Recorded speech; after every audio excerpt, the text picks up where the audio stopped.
Hello guys welcome to the channel the low budget blogger. तो आज आसो लाचित घाटत देखाब लगा एक ना जस्ट क्या खाऊँ माने गरम लगे क्या मजिद टाइप क्या खाब इच्छा गई बोलक क्या खाऊँ मसाला को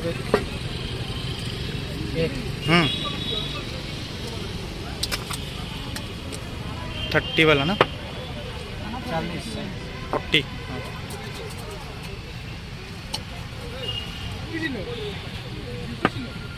कैसा चल रहा है बिजनेस आज? ठीक है।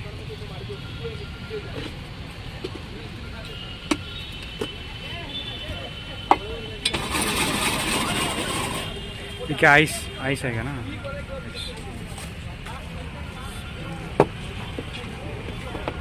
भैया भैया मसाला कोक बना रहा है।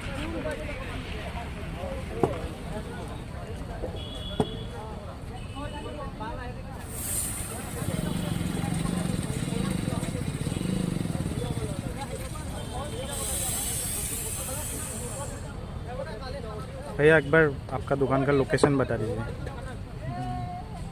यहाँ लसित घाट गुवाहाटी। लसित घाट गुवाहाटी हो गया। ब्रह्मपुत्र घाट। Thank you. ये रहा हमारा मसाला कोक। तो मसाला कोक रेडी देखाम टेस्ट कर चाम। बहुत टेस्टी डायरेक्ट कोकटो खোवातको बहुत बेटार लगे। कोको 40 है 240 आइब दादा टेस्ट कर चाब सबे भल लगे।